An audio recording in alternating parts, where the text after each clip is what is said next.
Поштовани гледачи, добродојдовте во најновото издание на емисијата Отворено студио на телеканал А1. Отворено ќе разговараме со Кристијан Делев од ВМРО ДПМН.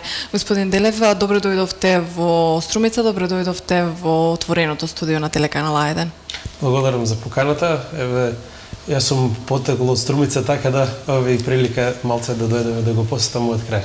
Така, и неодамна, значи на минатата недела бевте во посета на Струмица, еве повторно сега, викендов тимови на ВМРО ДПМН беа во посета на Гевгелија. На што се должи ова, да речем, набиена летна агенда на партиските тимови? И минатиот викенд и овој викенд јас сум присутен со поголема екипа на терен овде во Струмица и Струмичко. Имено ВМРО е народна партија, ВМРО е партија што потекнува од народот и ние секоја сме биле блиски со народот. И како победничка партија на последните избори ние имаме одговорност да бидеме помеѓу народот. Така секоја година имаме агенда каде што ги посетуваме сите краишта на Република Македонија, каде што разговараме директно со нашите гласачи, со нашите симпатизери, со луѓето на терен, да ги видиме проблемите, да видиме што се случува на терен, да дадеме за некои работи некои објаснувања, но главно да ги чуеме проблемите и преку законска регулатива или преку можните законски решенија, преку советите на општините или во парламентот, бидејќи нели сега сме опозицијска партија, во парламентот со предлог закони, да можеме да действуваме со цел што повеќе да им помогнеме на граѓаните, односно сите тие луѓе што гласале за ВМРО ДПМН. Очигледно е на терен дека има големо незадоволство, има големи проблеми, многу поголеми проблеми од тоа што е вообичаено, така да ние како одговорна партија сме на терен и сакаме да видиме што граѓаните најмногу ги мачи и како можеме да им помогнеме во тој дел. Каде извира тоа незадоволство? Кои се проблемите за кои што најмногу ви се жалат? Еве, за овој крај поточно, најголем дел од проблемите се околу земјоделието и откупот на земјоделските производи. Минатиот викенд бев на посета на неколку населени места, еве денес сум во 3 населени места. Секаде каде што одиме, гледаме дека луѓето се многу незадоволни од откупот и од откупните цени.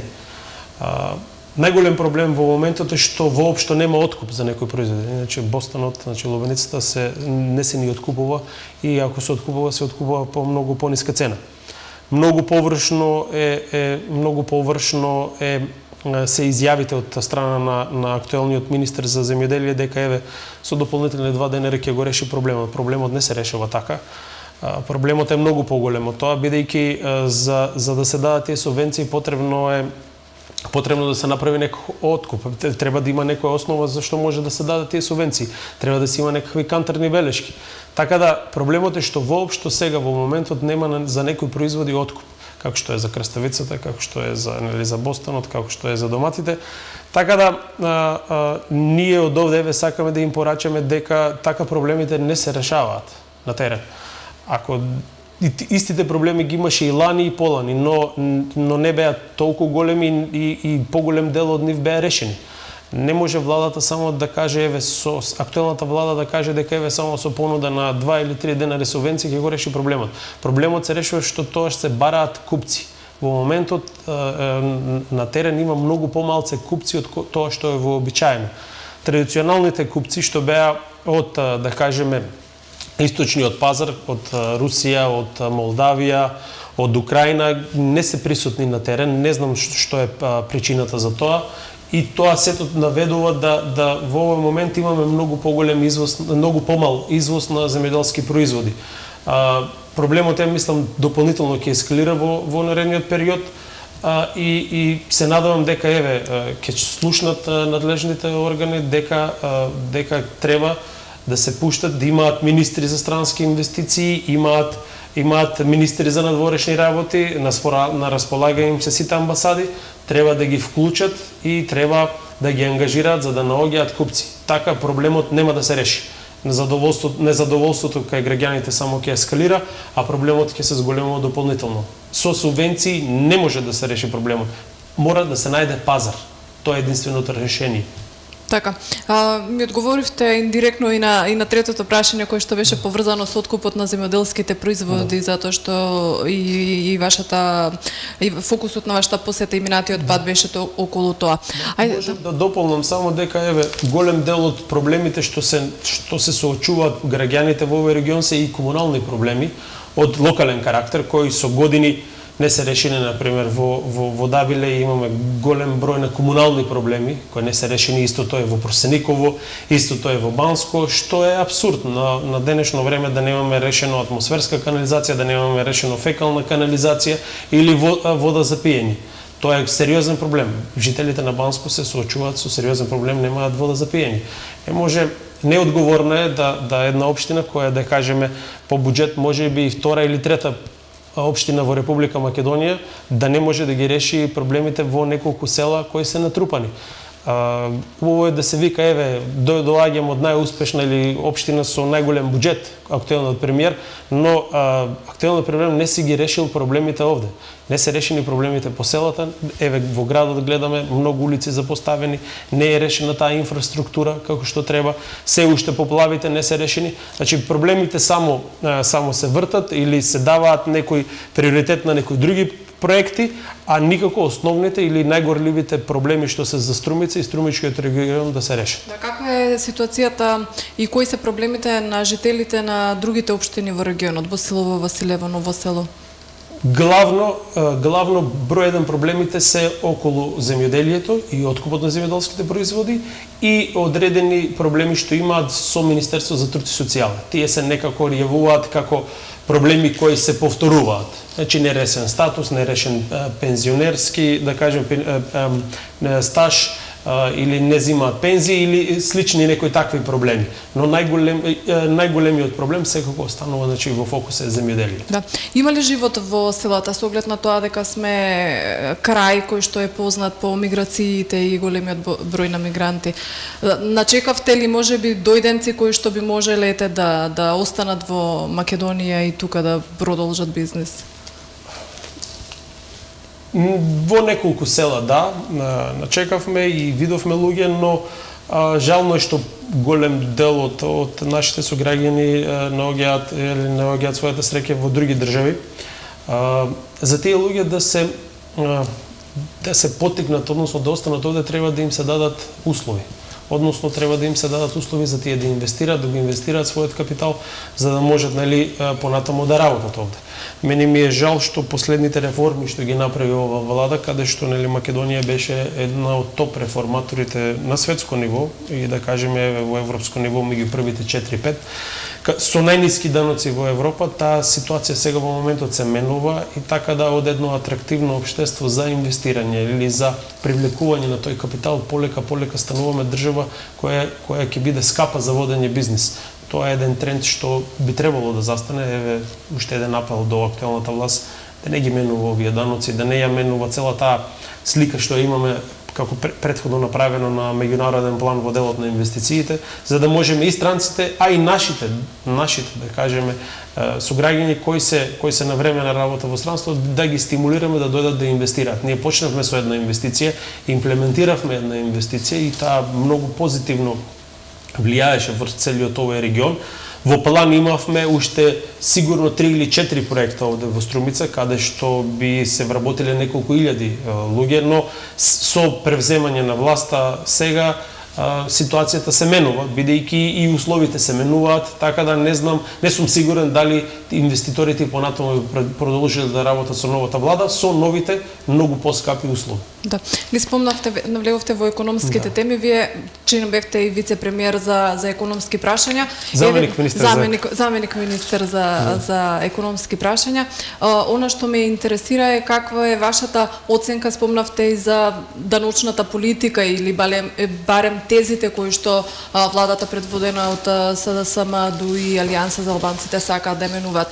Дали и колку таквата политика на даноци, на прогресивен данок може да биде позитивна или негативна во однос на економијата и ваша оценка е зад нас е ребалансот на буџетот кој што помина на владина седница, како го оценувате? За економијата и финансите можем најмногу да зборувам, бидејќи тоа ми е нели главната преокупација.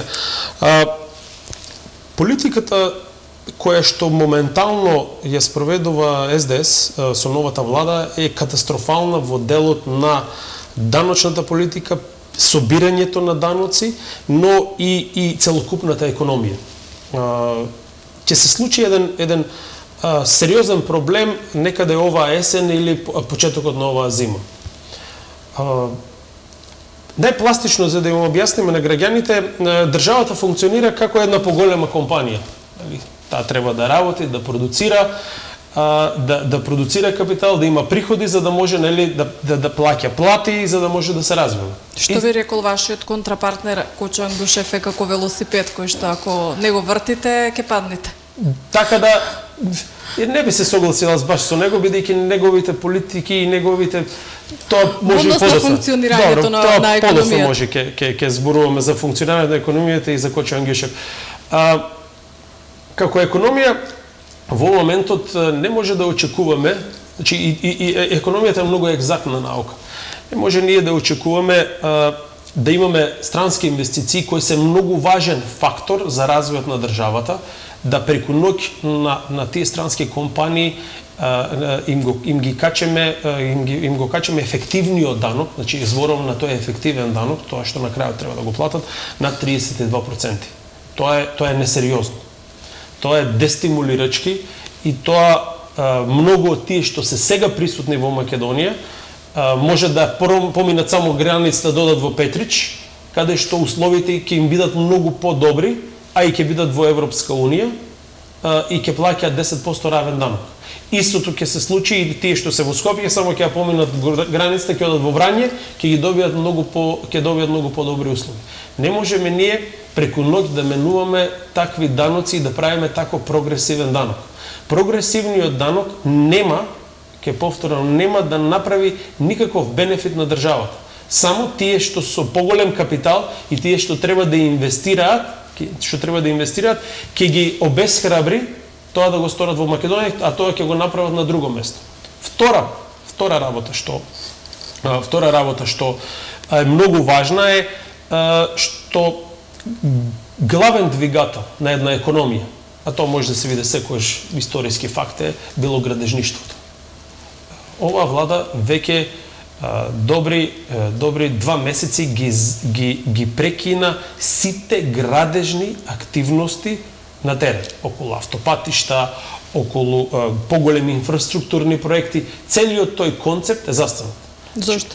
Заради тоа што во моментално имаат некој лов на вештерки за работи кои што не постојат, креираат самите проблеми за да викаат еве одма ги решиле проблеми кои што не постојат, а во меѓувреме ја имаат запрено целата таа градежна експанзија, односно целата таа градежна оператива. Може да замислите, таа градежна, да кажем, оператива плаќа директно или индиректно повеќе од 30% од приходот во буџетот на Република Македонија. И тоа да го зауставите на 2 месеца, тоа е катастрофално. Ако за јули вкупно приходите за еден месец биле од прилика 9% од годишниот буџет на Република Македонија, сега тие се 3%. Тоа е еден огромен гап. И сето тоа сега се акумулира. И гледаме дека новата влада секојдневно само се задолжува. И тој тренд, ако не застане, ако целата градежна оператива не се заживее, ако нема извоз на земјоделските производи, ако немаме странски компании, ние како држава ќе се соочиме тоа што го имавме пред 2006 година. Значи, тоа исто сценарио ќе го видиме повторно. Значи, СДС пред да дојде на власт, дава разни сценарија, дава разни проекти, дава лажна надеж на граѓаните, а кога е на власт, не имплементира ниту еден проект, економски ја закопува државата и тоа е тоа што сега во моментот се случува. Значи, и тоа сето ќе колумира некаде октомври, ноември, декември, каде што ќе се видат огромните грешки што сега во моментот се прават. И тогаш ќе имаме минимум некој дефицит од 600 милиона евра најмалце. Во најмала рака, заради тоа што сите овие големи приходни проекти се застанати. Така да, Многу неодговорно е тоа што се случува. Тоа е катастрофално. Да, оценка за ребалансот на буџетот. Ребалансот на буџетот е буквално 50 милиона евра од инфраструктурни проекти се носат во социјални трансфери и тоа они го нарекуваат ребаланс на буџетот. Сите ние очекувавме нешто спектакуларно, дека ќе се направи некој буџет што ќе биде развоен, што ќе биде, да кажеме, буџет што ќе носи оваа економија напред. За жал, ова фасада сега што се стави вештачка, што се нарече еден документ вештачки што го нарекува ребаланс на буџетот, едноставно е кратење на големи инфраструктурни проекти за 50 милиона евра и целото тоа носење во социјални трансфери. Така, проблемот во Република Македонија нема да се реши. За жал, нема да им биде доволен ни овој, ни уште еден ребаланс или трет ребаланс до крајот на годината, ако не си ги засукаат ракавите и не почнат да работат. Ќе имаме огромен буџетски дефицит, каде што ќе бара многу поголеми кратења од тоа што сега го прават, за да можеме како држава да обстанеме. Вчера на пресконференцијата председателот на владата Заев појасни дека од непродуктивни трошења скратиле и колку важи или како вие како политички опоненти го цените нивниот став дека ние правиме ребаланс на веќе буџет кој што го направија нели претходната влада, дека кога ќе го правиме наш буџет за нова година ќе биде поинаку. Колку држи тоа? Воопшто не држи. Значи едноставно нешто што направија капитални проекти ги замрзнаа, проекти што се за водовод, канализации, за патишта, за населени места, од тоа е скратено за да може да се направат повеќе средства за социјални трансфери. Тоа е единственото нешто што е направено со овој ребаланс. Не гледам ништо што е направено што ќе нуди развој. Напротив, доколку средствата се потрошат за било каков инфраструктурен проект, тогаш тие многу повеќе би придонеле за севкупниот развој на македонската економија. Да. Хајде се задржиме уште малку за ваша оценка на економската програма на новата влада. Еве, вие најверојатно и повеќе сте ја прочитале и повеќе знаете, освен овие проблеми кои што сметате дека ќе бидат генерирани, дали целокупната програма во делот на економијата може да ги донесе ветувањата кои што ги кажа во предизборието? Ќе прашам која е програма? СДС немаат економска програма. Имаат еден памфлет што го нарекува економска програма, која што воопшто не нуди никаков развој, ниту па има некој развоен концепт. Тоа што они го понудија е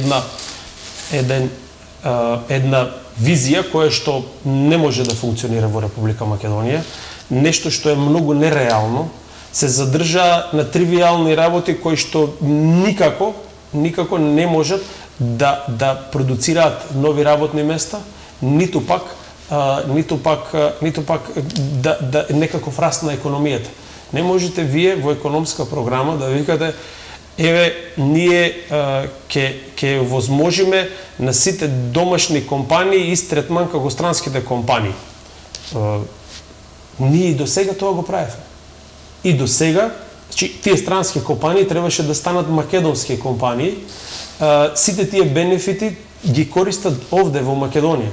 Така да не можете само со такви декларативни реченици кои мислите дека еве ќе придонесат кај граѓаните да им го одземат малце вниманието, да правите економска програма. СДС не излезе до ден денеска со некаква економска програма што би нудела некаков раст. И прилично критички бевте чинам кон економскиот тим на сегашната влада, кон составот.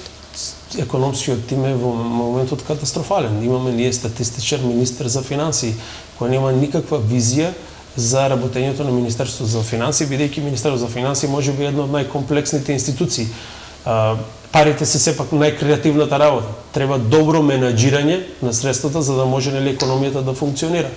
Дополнително другите министри што се стават за странски инвестиции или слично се без никакво искуство во таа област. Не знам на кој јазик и што би им понудиле тие на странските инвеститори. Или вице-премиерот за економски прашања кои што толку надеж вложија опозицијата во него, е еден од, да кажеме, најподржуваните луѓе во изминатиот период, човек кој што користел најмногу бенефиции од претходната власт, значи може да мислите, он има добиено повеќе од 24 концесии за мини хидроелектрани во Република Македонија.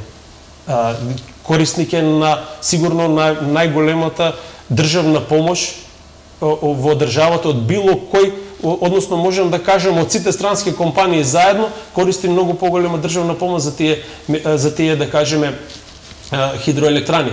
Така да мислам дека е голема грешка што такви луѓе ја превземаа работата, бидејќи мислам дека нивните мотиви и нивните идеи понатаму ќе бидат само за свој личен интерес, а многу помалку за граѓаните.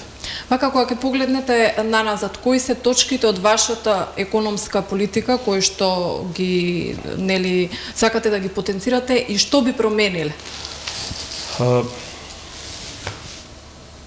Програмата, посебно економската програма на ВМРО-ДПМН е огромна. Може да видите 2/3 од цевкупната програма кога се прави или предизборната програма, секогаш е посветена на економијата.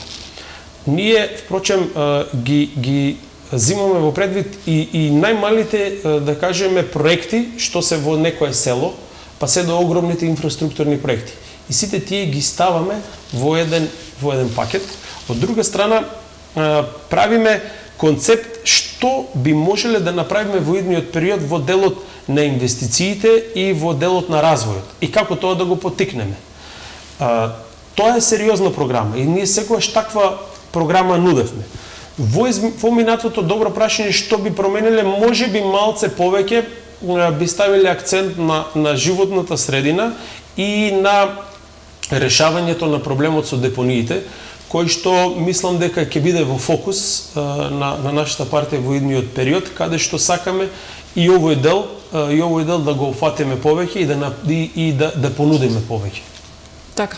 Може би тоа за животната средина ќе биде и патот кој што идните градоначалници ќе ги донесе до фотелите градоначалнички, со оглед на тоа што се чувствува незадоволството кај граѓаните, жителите на цела Македонија во однос на заштитата на животната средина од загадување на воздухот до... Не само тоа, туку да ги решиме основните комунални проблеми со депониите. Во Република Македонија немаме депонии, односно имаме некои буништа што треба да се сменат, треба да направиме економска, да кажеме, исплатлива екологија, каде што целиот тој процес ќе биде употребен за производство на некои обновливи извори на енергија, така да има цел еден сет на мерки што во иднина би работеле на тоа, за да може да бидеме и поблиску до граѓаните, а впрочем и граѓаните тоа го очекуваат од нас. Така да, гледаме насекаде во Македонија, каде видиме расфрлено ѓубре, тоа Македонија е прекрасна држава, имаме ние прекрасна природа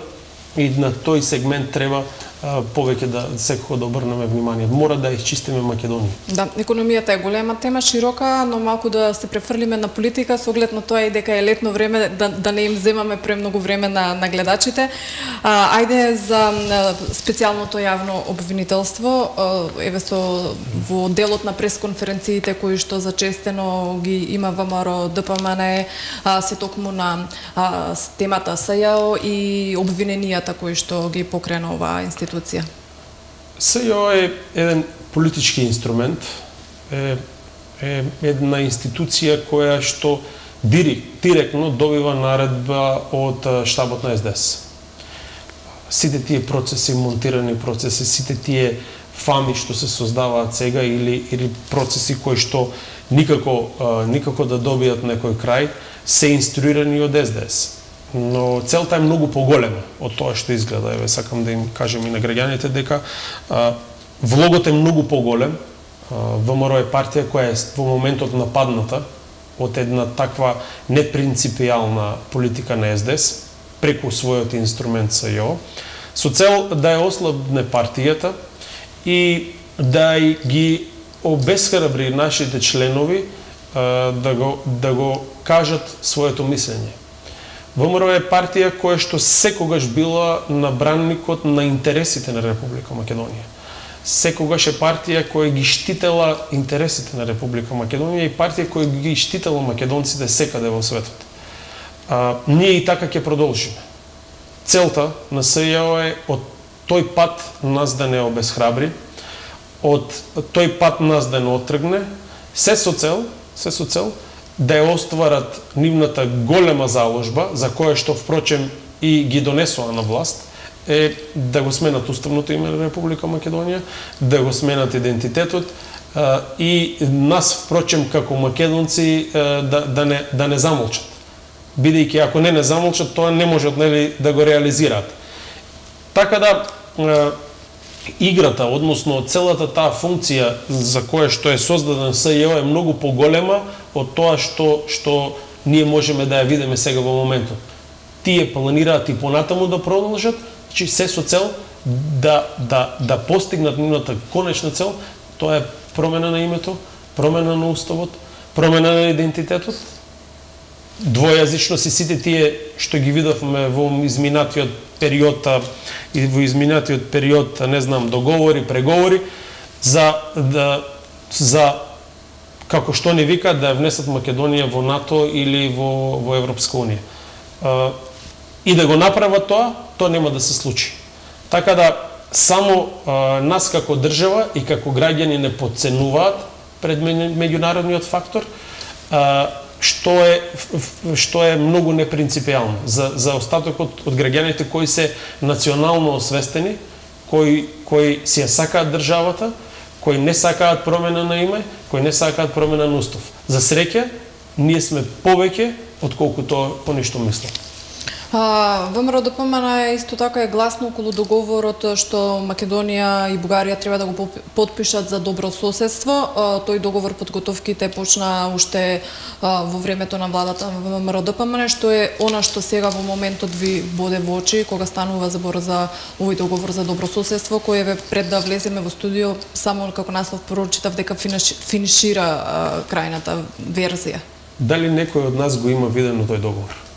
Еве, некој во Македонија, освен главните луѓе во СДС и моменталниот министер за надворешни работи, дали некој го има видено тој договор? Како може бугарските пратеници да го имаат тој договор на увид, да дискутираат за истиот, а ние, граѓаните на Република Македонија, кои што сме засегнати со тој договор, уште да не го видиме тој договор и што впрочем тие се договориле на маса. Не може за некои стратешки национални интереси Заев доди да преговара во име на цела држава, во име на целиот народ. Тој такво право нема. Тие се стратешки, името, идентитетот или националната припадност се работи за кои што не може да дискутираме.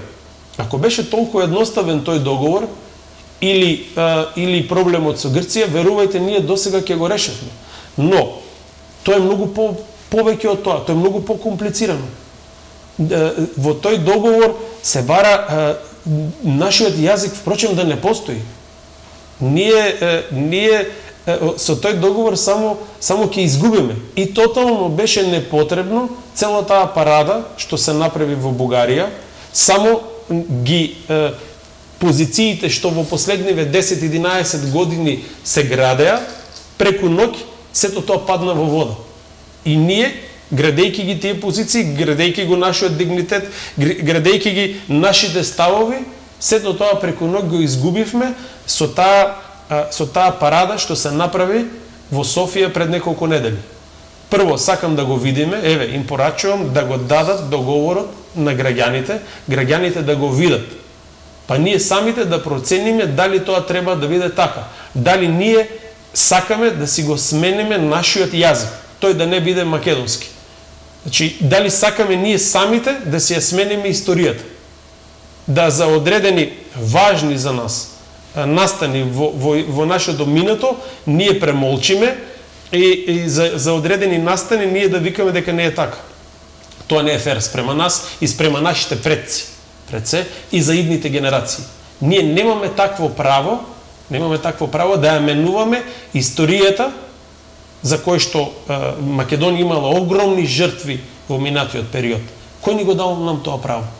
и како можеме толку неодговорно да се понашаме, да одиме, па дури и да преговараме за тоа. Има некои работи за кои што не може да се преговара. Нашата историја е наша. Не може да биде таа туѓа. Не може да биде таа заедничка. Ние сме македонци, ние не сме бугари. И тоа треба да го потенцираме. Така да, јас не знам они што преговараат, но ако тоа што го најавуваат со промена на ставовите или со промена на одредени историски факти, тоа само ќе направи таков гнев и револт кај граѓаните што мислам дека ќе им се врати многу полошо од тоа што беше во претходниот период. Да. Ајде до уште една актуелна тема околу екипирањето и кадровското екипирање на новата влада и министерствата. Во последните неколку недели гледаме една огромна активност од страна на СДС во делот на кадровските екипирања, именно поголема партизација во администрацијата, мислам дека не е позната во поновата македонска историја. Сите тие гласноговорници, поддржувачи, соросоиди кои што или шарени револуционери кои што беа ангажирани во целиот тој процес на носење на СДС на власт, во моментот сите се вработуваат. Значи, целата таа екипа што ја правеше таа шарена револуција и сите тие, да кажеме, процеси што герила акции што се правеа во Република Македонија, нели, се со цел да дојде СДС на власт, сите тие заслужници во тој дел сега се вработуваат. И сите со партиски книшки. Што е абсурд, бидејќи во минатиот период СДС најави дека ќе се залага за професионална администрација, ќе се залага за искусни луѓе, но можем да кажем дека сите тие новинари што во изминатиот период работеа на нивната кампања, нема ни еден веќе не вработен. Сите се веќе вработени во државна администрација, што е едно, да кажеме, еден дополнителен абсурд. Не може да зборуваме медиумски права или непристрасност партиска, кога сите новинари кои што беа најголемите гласноговорници сега се на платен список на владата. Че тоа е една парадоксна ситуација, тоа само ќе доведе до многу поголеми проблеми. Проблемите веќе само после неколку недели од превземањето на власт се гледаат, а може да замислиме какви би биле тие после една година од владењето. Значи за само еден месец направија 20 проблеми, а ни еден проблем не решија, за кои што проблеми не можеме да замолчиме. Не можеме да замолчиме ако се вработуваат погрешни луѓе во Министерство за земјоделие кои што не ги решаваат проблемите. Не можеме да замолчиме ако се вработуваат погрешни луѓе во владата кои што се занимаваат со чистење на гаражите, а не се занимаваат со основни работи на функционирањето на владата. Ако за време на ВМРО на една просечна владина седница имаше 140 до 180 точки, сега има само 4, од кои 2 се, едната е кадровска, втората е за чистење за нешто. Мислам, глупости невидени. Тоа е, така не се владае, така не се работи. Значи, треба да седнат и да работат, бидејќи на крајот од денот сите ние ќе бидеме губитници. И да не ја завршуваме со емисијата со ова, пред ВМРО-ДПМН престојат и внатрешни предизвици, внатрепартиски предизвици, доаѓаат и локални избори, ќе успеете ли да ги поминете сите овие бури кои што ги имате и што очекувате на локалните избори? Како партија ние немаме некој внатрепартиски проблем, односно немаме таков. Тоа неколку одметнати наши активисти, кои немаа впрочем никаква функција во структурата на партијата. Во смисла внатрепартиски предизвици дека од опозиција треба да се поставите и да настапите на локални избори, па и во иднина на парламентарни избори. Тоа воопште не е проблем, бидејќи ние не сме зависни од власта, сите ние сме луѓе што имаат кариера и така да не е тоа проблем, да за нас тој транзиционен период воопште не е проблем. Имавме ние неколку луѓе што пројавија одредени интереси за превземање на партијата, кои беа многу поддржани од СДС, и тоа се случи во изминатиот период. Тоа се 5-6 луѓе кои што така наречени реформатори, кои на многу нетранспарентен начин сакаат да направат така наречена демократизација на партијата. ВМРО е, можем да кажем, една од најдемократските партии, бидејќи сите одлуки внатре се решаваат преку структурата и преку органите на партијата. Ние немаме никогаш носење на одлуки од само една индивидуа или желбата на еден човек. Такво нешто не постои. Ние како партија никогаш и така не сме функционирали. Така да, ние сме спремни. Ние сме партија која што е нон-стоп на терен, ние сме партија позната по тоа што сме присутни сега, така да и овој период, еве сега со овие посети, само ги засврстува нашите позиции, само не прави посилни, ги уведуваме проблемите на луѓето, даваме решенија, работиме со нив, за да знаат дека на крајот од денот ние сме со секогаш со граѓаните на Република Македонија, така да за локалните избори се спремаме. Ова е можеби еден предвестник за наредните локални избори и се надевам дека одма после тоа ќе одиме и на некакви парламентарни избори, бидејќи очекувана е победата на ВМРО на следните локални избори. Така. Делев, јас ви благодарам за времето одвоено да бидете во отвореното студио на телеканал 1. Со оглед на вашиот ангажман во регионот, сигурно и почесто ќе се гледам. Благодарам. Благодарам и на вас. Да. Поштовани гледачи, вас ви благодарам за тоа што бевте дел од отвореното студио на телеканал 1. Пријатно.